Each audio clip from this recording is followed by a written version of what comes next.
साथियों, आप सभी को नमस्कार। हम 70 बीपीएससी मेंस की क्लासेस पढ़ रहे हैं, उसी को आगे बढ़ाएंगे।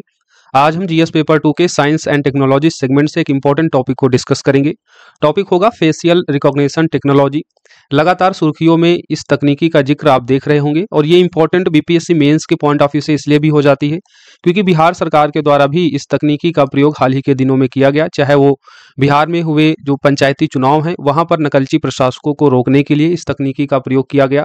साथ ही इन दिनों देखा गया है कि बिहार सरकार के द्वारा शिक्षण संस्थानों में विद्यार्थियों के द्वारा जो फेक प्रेजेंटी लगाकर सरकारी सुविधाओं जिसमें वजीफा वगैरह होता है उनको वो प्राप्त करते हैं। ऐसे में उस तरीके के लीकेज को भी रोकने के लिए बिहार सरकार ने इस एफआरटी टेक्नोलॉजी का यूज किया है और व्यापक स्तर पर पूरे भारत में इस तकनीकी के प्रयोग की बातें हो रही हैं। लगातार ये अखबार की सुर्खियों में देखा जा रहा है। महत्वपूर्ण है, इस टॉपिक के सभी डायमेंशन को हम कवर करेंगे ताकि क्वेश्चन किसी भी तरीके का हो वो आप लिखने में सक्षम हो, से शानदार तरीके से लिख सके। जैसे एफआरटी तकनीकी क्यों चर्चा में है, जो आपके टॉपिक का इंट्रो पार्ट होगा, जो भूमिका बनेगी। फिर एफआरटी के बारे में भी देख लेंगे कि फेशियल रिकॉग्निशन टेक्नोलॉजी क्या होती है, इसके क्या अनुप्रयोग हैं, क्या मतलब इसके उपयोग किए जा सकते हैं और इस तकनीकी से जुड़े क्या जोखिम क्या चुनौतियां हैं। क्योंकि तकनीकी जो आती है, तकनीकी के फायदे और उसके कुछ नुकसान भी होते हैं और दोनों पक्षों को हमें पढ़ना होता है और यहाँ से ही एग्जामिनर आपसे क्वेश्चन पूछता है। फिर आगे की राह देखेंगे, जो जोखिम जो चुनौतियां इस तकनीकी के संबंध में है उनको अब कैसे दूर किया जा सकता है और लास्ट में इस पूरे टॉपिक का निष्कर्ष। ये सभी क्लासेज हमारी 70 बीपीएससी मेंस डेडिकेटेड संकल्प बैच के थ्रू आपको प्रोवाइड की जा रही है। एक नॉमिनल फीस केवल 499 में। क्लासेज हम अपनी यूट्यूब पर ही प्ले करते हैं। यूट्यूब पर आपको सभी क्लासेज का एक्सेस मिलता है। सभी क्लासेज की इंडिविजुअल सब्जेक्ट वाइज प्लेलिस्ट बनी है, वहां से आप देख सकते हैं। इस बैच से जुड़ने पर आपको इन सभी क्लासेस का पीडीएफ अवेलेबल कराया जाता है। साथ ही जो भी टॉपिक हम पढ़ते हैं उस टॉपिक पर एक अभ्यास प्रश्न देकर आपकी आंसर राइटिंग प्रैक्टिस भी करवाते हैं। तो आप लोग इस बैच से जुड़कर अपनी तैयारी को और बेहतर कर सकते हैं। एक नॉमिनल फीस केवल 499 में। 6306473800 हमारा नंबर है। इस नंबर पर कॉल मैसेज करके इसके बारे में आप अन्य जानकारी ले सकते हैं। इस बैच से जुड़ने का एक सिंपल प्रोसेस है। इस नंबर पर पेमेंट करके पेमेंट की स्क्रीनशॉट को आपको इसी नंबर के व्हाट्सएप पर भेजना होता है, अपना नाम मेंशन करके। तो आपको इस ग्रुप से जोड़ दिया जाता है, जहां पर इस ग्रुप के बेनिफिट आपको मिलने शुरू हो जाते हैं। चलिए बिना देर किए क्लास को शुरू करते हैं। अब हमारा जो टारगेट होगा इस वीक जो आने वाला है, उसमें हम लोग अब साइंस सेगमेंट को कवर करेंगे और मेरी पूरी कोशिश रहेगी कि आगामी सप्ताह में हम साइंस सेगमेंट को जो है पूरी तरीके से पढ़ लें, उसको समाप्त कर दें। चलिए क्लास में सबसे पहले अब हम लोग एफआरटी क्यों चर्चा में है उसके बारे में देख लेते हैं। चैनल पर नए हो तो सब्सक्राइब कर लीजिए, बेल आइकन को प्रेस कर दीजिए। टेलीग्राम का लिंक डिस्क्रिप्शन बॉक्स में है, उसे ज्वाइन कर लीजिए ताकि क्लासेस आपको लगातार मिलती रहें, कोई भी क्लास आपकी मिस ना हो। क्यों चर्चा में है ये तकनीक, तो हाल ही में नीति आयोग ने चेहरे की पहचान तकनीक यानी एफआरटी फेशियल रिकॉग्निशन टेक्नोलॉजी पर श्वेत पत्र जारी किया है। सभी के लिए जिम्मेदार आर्टिफिशियल इंटेलिजेंस यानी रिस्पॉन्सिबल फॉर ऑल एआई, इस श्वेत पत्र को जारी किया। और इसका उद्देश्य क्या है, तो नीति आयोग के रिस्पॉन्सिबल फॉर ऑल एआई के तहत प्रथम उपयोग के रूप में एफआरटी की जांच करता है, जिसका उद्देश्य है भारत के भीतर चेहरे की पहचान तकनीकी के जिम्मेदार और सुरक्षित विकास व तैनाती के लिए एक फ्रेमवर्क स्थापित किया जा सके। तो चेहरे की पहचान तकनीकी यानी फेशियल रिकॉग्निशन टेक्नोलॉजी के जिम्मेदार और सुरक्षित विकास और उसकी तैनाती के लिए एक फ्रेमवर्क जारी किया है नीति आयोग के द्वारा, जिसकी वजह से ये टेक्नोलॉजी इन दिनों अखबार की सुर्खियों में देखी जा रही है। एफआरटी तकनीक क्या होती है इसके बारे में जान लीजिए। आसान भाषा में पहले इसे समझने की कोशिश कीजिए। आधार कार्ड वगैरह आप देखते होंगे, जैसे एग्जाम देने जाते हैं तो आपके चेहरे के सत्यापन के लिए, उसके पहचान के लिए एक मशीन का उपयोग किया जाता है। और वो मशीन क्या करती है, एल्गोरिदम के माध्यम से जो आपका डाटा लिया गया है आधार कार्ड के माध्यम से, उस डाटा से मैच करता है और फिर आपको सत्यापित करता है। सत्यापित होने के बाद ही आपको उस सेवा का अवसर दिया जाता है। तो एफआरटी है क्या, एक बायोमेट्रिक सॉफ्टवेयर है जो आर्टिफिशियल इंटेलिजेंस के द्वारा एक जटिल एल्गोरिदम का उपयोग करके किसी व्यक्ति की पहचान या सत्यापन के लिए इमेज या वीडियो डाटा का उपयोग करता है। एफआरटी के मूल घटक क्या हैं, इसमें इमेज को कैप्चर या स्कैनिंग किया जाता है, चेहरे को मतलब पहचाना जाता है। फिर फीचर एक्सट्रैक्शन होता है, जहां पर चेहरे से संबंधित डेटा को अलग किया जाता है। फेस डिटेक्शन होता है, यानी मौजूदा डेटा बेस को तलाशा जाता है और उसके बाद फेस को आइडेंटिफाई किया जाता है, यानी चेहरे की पहचान को सत्यापित किया जाता है। तो आपकी पहचान को सत्यापित करने के लिए ये एफआरटी प्रणाली है, एक बायोमेट्रिक सॉफ्टवेयर के रूप में जो काम करती है, जिसमें आर्टिफिशियल इंटेलिजेंस के माध्यम से एक जटिल एल्गोरिदम का प्रयोग करके किसी व्यक्ति की पहचान या उसका सत्यापन किया जाता है इमेज वीडियो डाटा का उपयोग करके।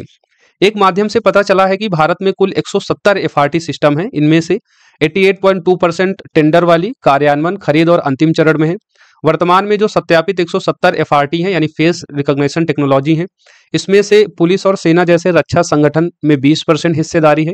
इसके बाद देखेंगे तो शिक्षा क्षेत्र में 13%, एनर्जी सेक्टर में 12% और सार्वजनिक अवसंरचना क्षेत्र में 10% का स्थान है। यानी लगातार इस टेक्नोलॉजी का इस्तेमाल अलग अलग सेक्टरों में किया जा रहा है। ये महत्वपूर्ण तकनीकी है, इसके कई जगह आपको अनुप्रयोग देखने को मिलेंगे। अब हम लोग इसके दूसरे सेगमेंट में प्रवेश करेंगे कि इस तकनीकी के क्या अनुप्रयोग हैं, क्या इसके उपयोग किए जा सकते हैं। तो इसके उपयोगों को हम दो तरीके से सेग्रीगेट करेंगे। एक तो सुरक्षा संबंधी उपयोगों में कैसे इसका इस्तेमाल कर सकते हैं, दूसरा गैर सुरक्षा संबंधी क्या इसके अनुप्रयोग हो सकते हैं। सुरक्षा संबंधी अनुप्रयोगों में सबसे पहला उपयोग तो कानून और व्यवस्था के परिचालन में इसे इस्तेमाल किया जा सकता है। अब आप इसके बारे में स्वयं सोच सकते हैं कि इस तरीके की अगर टेक्नोलॉजी आपके पास हो तो आप कहाँ कहाँ इसका उपयोग कर सकते हैं कानून व्यवस्था के परिचालन में। पहली बात तो सर आप बता सकते हैं कि संदिग्ध जो अपराधी होते हैं, संदिग्ध अपराधियों की पहचान के लिए इस तरीके की बायोमेट्रिक सॉफ्टवेयर टेक्नोलॉजी का इस्तेमाल किया जा सकता है। और हमने यहाँ पर जो भी बातें की हैं उन सभी पर हमने एक एक उदाहरण जरूर दिया है ताकि आप जो कह रहे हैं वो प्रमाणित हो सके, और यही आपको अपने आंसर में करना होता है। उदाहरण के लिए अपराधियों की वास्तविक समय पर पहचान के लिए उत्तर प्रदेश का त्रिनेत्र ऐप आप देख सकते हैं, जो संदिग्ध अपराधियों सहित संदिग्ध व्यक्तियों की पहचान करता है इस एफआरटी टेक्नोलॉजी का यूज करके, राइट। दूसरा आप कह सकते हैं कि सर गुमशुदा व्यक्तियों की पहचान के लिए भी इसका इस्तेमाल कर सकते हैं। उदाहरण के लिए तेलंगाना का दर्पण फोटो मिलान और गुमशुदा बच्चों के लिए इस तरीके के कार्यक्रम चलाए गए हैं। गुमशुदा बच्चे आप जानते हैं बहुत सारे बच्चे खो जाते हैं अलग अलग भीड़ भाड़ वाले क्षेत्रों में, तो उस तरह पुलिस को इस तरीके की तकनीकी का अगर प्रशिक्षण दिया जाए, उनको इस तरीके की तकनीकी प्रोवाइड किया जाए तो गुमशुदा व्यक्तियों की भी आसानी से पहचान कर सकते हैं। निगरानी और निरीक्षण में भी एफआरटी सिस्टम का यूज किया जा सकता है। उदाहरण के लिए हाल ही में नकलची प्रशासकों की निगरानी के लिए बिहार राज्य चुनाव आयोग ने चेन्नई स्थित face recognition tech startup face tagger का उपयोग किया है। इंपॉर्टेंट ये है, हमने आपको बताया कि बिहार सरकार के द्वारा भी इस तकनीकी का प्रयोग किया जा रहा है, जिसका आप ये एग्जाम्पल देख सकते हैं। निगरानी और निरीक्षण में किस तरीके से बिहार राज्य चुनाव आयोग ने इसका इस्तेमाल किया है। तो जब भी आप इस तरीके के एग्जाम्पल लिखें तो उनको अंडरलाइन जरूर करें ताकि एग्जामिनर की नज़र जो है इस तरीके के इंपॉर्टेंट तथ्यों पर जाए। बिहार राज्य चुनाव आयोग ने चेन्नई स्थित face recognition tech startup face tagger का उपयोग किया है नकलची प्रशासकों की निगरानी के लिए। उसी तरीके से देखें तो अब आव्रजन और सीमा प्रबंधन के संबंध में भी हम इस तकनीकी का बेहतर प्रयोग करके कानून व्यवस्था और देश की सुरक्षा को सुदृढ़ कर सकते हैं। उदाहरण के लिए जैसे अभी हाल ही में देखा गया कनाडा का फेस ऑन द मूव, जो फर्जी पहचान पत्र का उपयोग करके देश में प्रवेश करने वालों को रोककर सीमा सुरक्षा को सक्षम बनाया है। तो उस तरीके से भारत में भी जो इस तरीके की समस्याएं हम देखते हैं लगातार, जैसे बांग्लादेश से कई प्रवासी जो है अवैध तरीके से हमारे देश में प्रवेश कर जाते हैं, तो वैसे में हम अपने देश की सुरक्षा के लिए इस तरीके के जो अवैध प्रवासी हमारे देश में आ जाते हैं उनकी पहचान करने के लिए हम एफआरटी प्रणाली का उपयोग कर सकते हैं, जिससे हमारे देश की कानून व्यवस्था और देश की सुरक्षा जो है वो सुदृढ़ हो सके। इसके अलावा भीड़ नियंत्रण में भी इसका इस्तेमाल किया जा सकता है। जैसे उदाहरण के लिए प्रयागराज में कुंभ मेला 2021 के दौरान भीड़ को नियंत्रित करने के लिए उत्तर प्रदेश सरकार ने पैन टिल्ट और जूम सर्विलांस कैमरे का इस्तेमाल किया था, जिसमें इसी एफआरटी प्रणाली का उपयोग किया गया था। इस तरह हम लोग एफआरटी प्रणाली का बेहतर अनुप्रयोग इन सभी समस्याओं को दूर करने के लिए कर सकते हैं, चाहे वो संदिग्ध अपराधियों की पहचान करना हो या गुमशुदा व्यक्ति की पहचान हो, निगरानी निरीक्षण के संबंध में, आव्रजन और सीमा प्रबंधन के मामले में और भीड़ नियंत्रण के संबंध में इसका हम बेहतर अनुप्रयोग कर सकते हैं। गैर सुरक्षा संबंधी उपयोग देखें तो सेवाओं तक पहुंच में आसानी के संबंध में इस तकनीकी का उपयोग किया जा सकता है। उदाहरण के लिए डिजी यात्रा के माध्यम से हवाई अड्डों पर संपर्क रहित ऑनबोर्डिंग, यानी अगर कभी आप हवाई यात्रा किए होंगे तो उस दौरान जो है लोगों की पहचान करने के लिए मैनुअली काफ़ी समय लगता था। इस तकनीकी का उपयोग करके हम सेवाओं तक जो है उनकी आसान पहुंच बना सकते हैं। और हाल ही के कुछ एग्जाम्पल देखे गए हैं, जैसे डिजी यात्रा के माध्यम से जो एफआरटी प्रणाली पर बेस है, इसके माध्यम से हवाई अड्डों पर संपर्क रहित ऑनबोर्डिंग हो जाती है। इससे जो है समय की बचत होती है और लोगों को जो है आसानी से इन सभी सेवाओं की पहुंच भी हो जाती है, राइट। लाभार्थी की सुलभ पहचान की जाती है। बायोमेट्रिक का उपयोग करके उत्पादों, सेवाओं और सार्वजनिक लाभों तक पहुंच के लिए व्यक्तिगत पहचान का सत्यापन और प्रमाणीकरण इस तकनीकी के माध्यम से हो पाता है। उदाहरण के लिए चेहरे की पहचान के आधार पर प्रमाणीकरण के लिए आधार कार्ड का उपयोग करना। अब यहाँ पर ये फायदा मिलता है कि जो लाभार्थी होते हैं उन्हीं को सार्वजनिक सेवाओं का लाभ मिल पाता है। कोई लीकेज नहीं होता है कि लाभार्थी की जगह जो है कोई दूसरा व्यक्ति इस सेवाओं का लाभ उठा सके, वैसे में केवल लाभार्थी को ही लाभ मिले। इसलिए इस तकनीकी का इस्तेमाल करके जो है लाभार्थी तक आसानी से उन सभी सेवाओं की पहुंच प्रदान की जा सकती है। जैसे आधार कार्ड आया है, अब आधार कार्ड के माध्यम से सभी लोगों का डाटा सेव है। अब सरकार के द्वारा कोई योजना लाई जाती है तो आधार कार्ड के माध्यम से उन लाभार्थियों को जो है सिलेक्ट किया जा सकता है, उन लाभार्थियों तक पहुंचा जा सकता है जिन तक सही मायने में सरकार अपनी सेवाएं पहुंचाना चाहती हो। धोखाधड़ी को रोकने के लिए भी इस एफआरटी प्रणाली का इस्तेमाल कर सकते हैं। उदाहरण के लिए बिहार सरकार का आप एग्जाम्पल देख सकते हैं। बिहार सरकार की स्कीलों में उपस्थित धोखाधड़ी को रोकने के लिए चेहरे की पहचान तकनीक को लागू करने की पहल पर महत्वपूर्ण निहितार्थों के साथ एक दूरदर्शी समाधान देखा गया है। यानी बिहार में ये देखा गया है कि लोग क्या करते हैं, अपने बच्चों की धोखाधड़ी के द्वारा उनकी जो प्रेजेंटी है वो लगवा देते हैं, ताकि सरकार के द्वारा जो उनके बच्चों को सेवाएं दी जाती है वो उन तक जो है उपलब्ध हो सके। लेकिन बच्चे जो हैं स्कूल नहीं जाते हैं, केवल प्रेजेंटी ही लगती है। तो वैसे में उस लीकेज को रोकने के लिए बिहार सरकार ने हाल ही में ये कदम उठाया है। एफआरटी को लागू करने के संबंध में एक पहल जारी की है इन स्कूलों में, ताकि जो बच्चे हैं उनकी उपस्थिति अनिवार्य रूप से दर्ज हो सके। शैक्षणिक संस्थानों में विशिष्ट आईडी आदि जैसे उपयोगिता में आसानी होगी। उदाहरण के लिए शैक्षणिक दस्तावेजों तक पहुंच के लिए प्रमाणीकरण हेतु केंद्रीय माध्यमिक शिक्षा बोर्ड की फेसिंग मैचिंग टेक्नोलॉजी एजुकेशनल पहल को आप लिख सकते हैं। यानी शिक्षा संस्थानों के द्वारा जो सर्टिफिकेट जारी किए जाते हैं उन तक आसानी से पहुंच हो सके, उसके लिए भी हम इस तकनीक का इस्तेमाल कर सकते हैं। क्योंकि एक आईडी बन जाएगी, आईडी के माध्यम से आपका डाटा ले लिया जाएगा, फिर आप जो है जो भी शैक्षणिक संस्थान के द्वारा सर्टिफिकेट जारी किए जाते हैं उन तक पहुंच सकते हैं अपनी पहचान को सत्यापित करके इस एफआरटी प्रणाली का यूज करके। और उसके संबंध में हाल ही में केंद्रीय माध्यमिक शिक्षा बोर्ड की एक फेस मैचिंग टेक्नोलॉजी एजुकेशनल पहल को भी शुरू किया गया है। तो ये आप देख सकते हैं एफआरटी के अनुप्रयोग सुरक्षा संबंधी क्या उपयोग हैं, चाहे वो कानून और व्यवस्था के परिचालन में हो या फिर भीड़ को नियंत्रित करने में हो।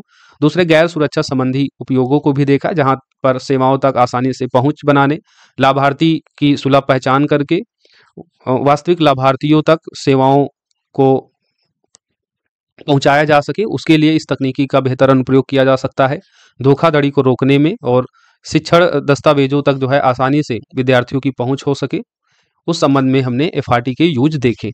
अब हम देखेंगे कोई तकनीक होती है तो उस तकनीकी के साथ में कुछ जोखिम, कुछ चिंताएं जरूर जुड़ी हुई होती हैं। तो एफआरटी प्रणाली से जुड़े क्या जोखिम है, क्या मुद्दे हैं, उनको एक बार अब डिस्कस कर लेते हैं पॉइंटर फॉर्मेट में। अशुद्धियां एवं दुरुपयोग संबंधी चिंताएं इस प्रणाली में देखी जाती हैं। एफआरटी प्रणाली की सफलता दर लगभग 80% है। यानी जो ये फेक रिकॉग्निशन टेक्नोलॉजी है, चेहरे की पहचान तकनीकी है, इसकी सफलता दर जो है लगभग 80% है। यानी अभी भी 20% कहीं ना कहीं ये तकनीकी लैग करती है। ऐसे में इससे गलत पहचान होने की भी संभावना अभी भी मौजूद है, विशेष रूप से जब अलग अलग जाति और लैंगिक समूहों की तुलना की जाती है। इसके फलस्वरूप योग्य उम्मीदवार को गलत तरीके से अयोग्य घोषित किया जा सकता है। यानी अगर ये तकनीक फेल हो जाती है, फेल होने पर क्या होगा, जिसको उस सेवा का लाभ मिलना चाहिए उसको क्या कर दिया जाता है, बाहर कर दिया जाता है। आवश्यक सेवाओं से लाभार्थी के बहिष्कार संबंधी जोखिम आप देख सकते हैं कि कैसे आधार प्रणाली के अंतर्गत बायोमेट्रिक प्रमाणीकरण में विफलता के कारण लोग आवश्यक सरकारी सेवाओं की पहुंच से वंचित हो जाते हैं। यानी सरकारी सेवाओं तक पहुंच केवल आधार कार्ड के सत्यापन से ही अगर संभव हो रही है, तो अगर आप अपने को आधार कार्ड के माध्यम से जब सत्यापित किया जाता है, तो अगर आप अपनी पहचान को सत्यापित नहीं कर पाते हैं और ये तकनीकी फेल हो जाती है, जैसा कि हमने बता दिया कि ये तकनीक केवल 80% ही अभी सफल है, तो 20% में से अगर आप भी शामिल हैं और तकनीकी उस दौरान फेल हो जाती है, आपको नहीं सत्यापित कर पाती है, तो आपको फिर उस लाभ से वंचित कर दिया जाएगा। गोपनीयता का उल्लंघन के संबंध में भी चुनौती है। पुट्टास्वामी बनाम भारत संघ 2017 का जो मामला है, जिसमें निजता की सुरक्षा की बात की जाती है, निजता की सुरक्षा को फंडामेंटल राइट्स में इंक्लूड किया जाता है। सर्वोच्च न्यायालय ने संविधान के अनुच्छेद 21 के अंतर्गत गोपनीयता के अधिकार, यानी आपकी जो निजता का अधिकार है, उसके एक पहलू के रूप में सूचना स्वायत्तता के अधिकारों को मान्यता दे दी थी। ऐसे में फेस रिकॉग्निशन टेक्नोलॉजी यानी एफआरटी प्रणालियां इन अधिकारों का उल्लंघन कर सकती हैं, क्योंकि यहाँ पर आपके डेटा को जो है संरक्षित किया जाना अनिवार्य होगा। तो ऐसे में गोपनीयता का जो अधिकार है उसका उल्लंघन हो सकता है। स्वचालन पूर्वाग्रह और डेटाबेस में कम प्रतिनिधित्व है, जिसके कारण त्वचा के रंग, जाति, लिंग आदि के आधार पर आर्टिफिशियल इंटेलिजेंस प्रणालियों में असमानता को ये जन्म दे सकता है। डेटा लीक की संभावना यहाँ देखी जा सकती है। कमजोर संस्थागत डेटा सुरक्षा प्रथाओं के कारण आप देखते हैं भारत में अभी भी एक बेहतर डेटा संरक्षण संस्था की कमी है। वैसे में इस तरीके की जब प्रणालियां आएंगी जिसमें डाटा बहुत इंपॉर्टेंट रोल अदा करेगा, तो कमजोर संस्थागत डेटा सुरक्षा प्रथाओं के कारण डेटा उल्लंघन और व्यक्तिगत डेटा तक अनाधिकृत पहुंच हो सकती है या डीप फेक जैसी समस्याओं को बढ़ावा देगा। राइट, तो डेटा लीकेज की संभावना देखी जाती है, क्योंकि जब एफआरटी प्रणाली का व्यापक स्तर पर इस्तेमाल होगा तो ऐसे में सरकार के द्वारा लोगों के डाटा को जो है लिया जाएगा।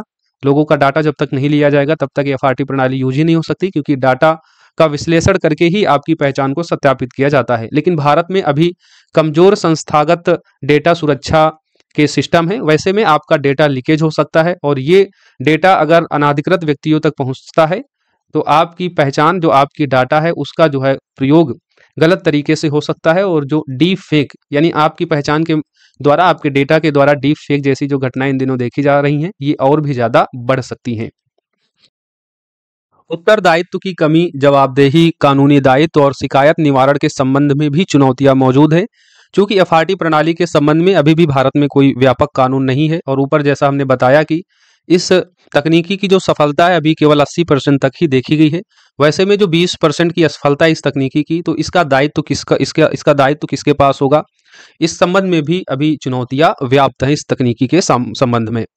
नेक्स्ट, नैतिक मुद्दा भी हो जाता है। यह सार्वजनिक सुरक्षा और व्यक्तिगत अधिकारों के बीच संतुलन के साथ साथ प्रौद्योगिकियों के दुरुपयोग की संभावना के बारे में भी नैतिक प्रश्न उठाता है। यानी एक तरफ तो सार्वजनिक सुरक्षा है, और सार्वजनिक सुरक्षा के संबंध में यह तकनीकी काफी महत्वपूर्ण हो जाता है, लेकिन दूसरी तरफ व्यक्तिगत अधिकार है, आपकी निजता का अधिकार है, आपकी गोपनीयता का अधिकार है, जो ये तकनीकी जो है इसका उल्लंघन कर सकता है, इसकी बड़ी संभावना है। तो ऐसे में सार्वजनिक सुरक्षा और व्यक्तिगत अधिकारों के बीच संतुलन के साथ साथ प्रौद्योगिकी के दुरुपयोग की संभावना के बारे में नैतिक प्रश्न जो है उठ सकता है। तो ये सभी इस तकनीकी से जुड़ी हुई चिंताएं, जोखिम है, चाहे वो अशुद्धि या दुरुपयोग के संबंध में हो, क्योंकि ये तकनीकी अभी केवल लगभग 80% ही सफल है। आवश्यक सेवाओं से लाभार्थियों के बहिष्कार संबंधी जोखिम भी देखने को मिल सकते हैं। अगर कोई व्यक्ति अपने बायोमेट्रिक प्रमाणीकरण के रूप में असफल हो जाता है तो उसे फिर आवश्यक सार्वजनिक सेवाओं की पहुंच से वंचित होना पड़ता है। गोपनीयता का उल्लंघन एक अलग मुद्दा है इस तकनीकी के पीछे। स्वचालन पूर्वाग्रह डेटाबेस में कम प्रतिनिधित्व के कारण रंग, जाति, लिंग आदि के आधार पर एआई प्रणालियों में ये असमानता को जन्म दे सकता है। डेटा लीकेज की यहाँ पर चिंता है, क्योंकि भारत में अभी भी कमजोर संस्थागत डेटा सुरक्षा प्रणालियां हैं। उत्तरदायित्व, जवाबदेही और कानूनी दायित्व की भी चिंता है, क्योंकि अभी भी इस कानून के संबंध पर इस तकनीकी के संबंध में कोई भी व्यापक कानून नहीं बनाया गया है, और एक नैतिक मुद्दा हमेशा तकनीकी में देखा जाता है। नेक्स्ट अब हम देखेंगे अब क्या किया जा सकता है वे फॉरवर्ड के रूप में। ये जो सभी चिंताएं, जो जोखिम मौजूद है इस तकनीकी के संबंध में, क्या किया जा सकता है, आगे की राह क्या हो सकती है, क्योंकि कोई तकनीक खराब नहीं होती है, तकनीक के अपने फायदे हैं। हमने उन फायदों को देखा कैसे इस तकनीकी का हम उपयोग करके जो समस्याएं हैं कानून व्यवस्था के परिचालन के संबंध में हो या गैर सुरक्षा के संबंध में हो, महत्वपूर्ण तकनीकी है। लेकिन अब इस तकनीकी से जुड़े जोखिम को कैसे कम करके हम तकनीकी के लाभों को जो है बेहतर तरीके से देख सकते हैं, उस संबंध में नीति आयोग की कुछ सिफारिशें हैं एफआरटी के जिम्मेदार उपयोग के लिए, और ये बहुत इंपॉर्टेंट हो जाता है। नीति आयोग का जो स्टैंड लिया गया है अभी हाल ही में फेस रिकॉग्निशन टेक्नोलॉजी के संबंध में, इसलिए और भी ज्यादा आपके एग्जाम पॉइंट ऑफ से इंपॉर्टेंट हो जाता है। नीति आयोग की सिफारिशों में जो पहली सिफारिश है एफआरटी के जिम्मेदार उपयोग के संबंध में कि विधिक अनुपालन होना चाहिए, और यह सुनिश्चित करना होगा कि जो एफआरटी प्रणाली है इनमें न्यायमूर्ति के.एस. पुट्टास्वामी बनाम भारत संघ मामला जो 2017 में आया था, जिसमें निजता की सुरक्षा को फंडामेंटल राइट्स में रखा गया था। इस मामले में दिए गए निर्णय में सर्वोच्च न्यायालय द्वारा स्थापित विधिक सिद्धांत का पालन किया जाए। इस सिद्धांतों में शामिल था वैधता यानी मौजूद कानूनों का अनुपालन हो, तर्कसंगता और अनुपातिकता यानी व्यक्तिगत अधिकारों की सुरक्षा की आवश्यकता का संतुलन करना, यानी व्यक्तिगत अधिकारों के साथ साथ जो सुरक्षा संबंधी चिंताएं हैं उन दोनों को बैलेंस करना शामिल है। तो विधिक अनुपालन जरूरी है। सर्वोच्च न्यायालय का जो मामला है के.एस. पुट्टास्वामी बनाम भारत संघ, तो उसके विधिक सिद्धांतों का पालन किया जाना चाहिए। उन सिद्धांतों में है वैधता, तर्कसंगतता और अनुपातिकता। राइट। दूसरी सिफारिश करता है नीति आयोग नियोजन में पारदर्शिता के संबंध में। एफआरटी प्रणालियों के नियोजन के संबंध में स्पष्ट और पारदर्शी दिशा निर्देश अनिवार्य करना चाहिए। इससे विशिष्ट क्षेत्रों में एफआरटी के उपयोग के बारे में जनता को सूचित करना और जहां आवश्यक हो वहां उनकी सहमति प्राप्त करना शामिल हो। यानी एफआरटी प्रणाली के लिए हमने आपको बताया कि डाटा अनिवार्य हो जाता है, डाटा होना होगा सरकार के पास, तभी जो है इस प्रणाली का उपयोग किया जा सकता है। तो ऐसे में नीति आयोग ये कह रहा है कि एफआरटी के उपयोग के बारे में पहले तो जनता को सूचित करो, उसमें जागरूकता फैलाओ, और जहां तक आवश्यक हो उनकी सहमति जो है जरूर हो, ताकि जो उनकी निजता और गोपनीयता का अधिकार है वो भी बरकरार रहे। राइट। उत्तरदायित्व के मानकीकरण की बात करता है नीति आयोग इस एफआरटी प्रणाली के संबंध में। नीति आयोग ये सिफारिश करता है कि एफआरटी प्रणाली के लिए एक विधिक ढांचा तैयार करना चाहिए जो क्षतिपूर्ति के दायरे को परिभाषित करे और एफआरटी की खराबी या दुरुपयोग से होने वाले नुकसान के लिए दायित्व स्थापित करे। इससे जिम्मेदार नियोजन को प्रोत्साहन मिलेगा। नैतिक निरीक्षण के संबंध में भी नीति आयोग सिफारिश करता है। एफआरटी कार्यान्वयन की देख रेख के लिए विविध विशेषज्ञता वाली एक स्वतंत्र नैतिक समिति के गठन का प्रस्ताव रखा है। यह समिति एफआरटी प्रणाली के भीतर पारदर्शिता, जवाबदेही और संभावित पूर्वाग्रह के मुद्दे का निराकरण करेगा। तो जो भी यहाँ पर जोखिम देखे जा रहे हैं उन जोखिमों को दूर करने के लिए नीति आयोग के द्वारा एफआरटी प्रणाली के संबंध में कुछ सिफारिशें हैं, उन सिफारिशों को हमने देखा है। इसके अलावा कुछ और भी कदम उठाए जा सकते हैं, जैसे भारत में एफआरटी के उपयोग को विनियमन करने के लिए अभी कोई भी व्यापक कानूनी ढांचा नहीं है, तो एक कानूनी ढांचा बनाना चाहिए ताकि एफआरटी प्रणाली को जो है विनियमित किया जा सके। इसके लिए वैश्विक स्तर पर United kingdom, United state America, Canada, Australia जैसे देशों में एफआरटी विनियम के संबंध में जो कानून है उन कानूनों का अध्ययन किया जा सकता है और उसके बाद जो है भारत में भी एफआरटी के विनियमन के लिए एक व्यापक कानूनी ढांचा बनाया जा सकता है। अब हम लास्ट में इस पूरे टॉपिक का निष्कर्ष देखेंगे। हमने इसके सभी डायमेंशन को अभी तक कवर कर लिया है। एफआरटी क्यों चर्चा में है, क्या होता है ये, इसके क्या अनुप्रयोग हैं, इससे जुड़े हुए जोखिमों को देखा और वे फॉरवर्ड के रूप में हमने देखा कि क्या किया जा सकता है जोखिमों को दूर करने के लिए, जिसमें नीति आयोग की सिफारिशें देखी और एक व्यापक कानूनी ढांचा होना चाहिए एफआरटी विनियमन के लिए। इसके लिए वैश्विक स्तर पर जो अलग अलग देशों में कानून बने हैं इसको विनियमित करने के लिए उनका अध्ययन किया जा सकता है। इस टॉपिक का निष्कर्ष हम लिखेंगे कि कुल मिलाकर फेस रिकॉग्निशन टेक्नोलॉजी एक नवजात प्रणाली है, यानी इस तकनीकी का अगर आप देखेंगे इस्तेमाल तो हाल ही के दिनों में देखा गया है। ये एक नवजात प्रणाली है, अभी इस प्रणाली के कई सारे अनुप्रयोग अनुसंधान किए जाने बाकी हैं, लेकिन सुरक्षा की दृष्टि से हमने देखा कि ये तकनीकी काफी महत्वपूर्ण है। तो सुरक्षा उपायों के साथ यह भारत और इसकी वर्तमान आवश्यकताओं के लिए एक उपयोगी तकनीक साबित हो सकती है। इसलिए जरूरी है कि सरकार इस विशेष प्रौद्योगिकी के अनुसंधान और विकास को शुरू करे। जो इस तकनीकी से जुड़े हुए जोखिम है उनको कम करके हम इस तकनीकी का सकारात्मक उपयोग कर सके, जैसा कि इजराइल और चीन के मामले में भी देखा जा रहा है। उदाहरण के लिए चीन की स्काईनेट परियोजना इस एफआरटी प्रणाली के संबंध में देखी जा सकती है। तो हमने एक शानदार तरीके से निष्कर्ष लिख दिया है, क्योंकि कोई भी तकनीकी हो वो भविष्य के लिए इंपॉर्टेंट है। तकनीकी के साथ जब तक हम नहीं चलेंगे तब तक हम विकास के राह में अग्रसर नहीं हो सकते हैं। बस तकनीकी से जुड़े हुए जो जोखिम है हमको उन्हें दूर करने की आवश्यकता होती है। क्लास को यहीं समाप्त करते हैं। नेक्स्ट टॉपिक के साथ अब फिर से हम मिलेंगे। 70 बीपीएससी मेंस के लिए आप इस संकल्प बैच से जुड़ सकते हैं।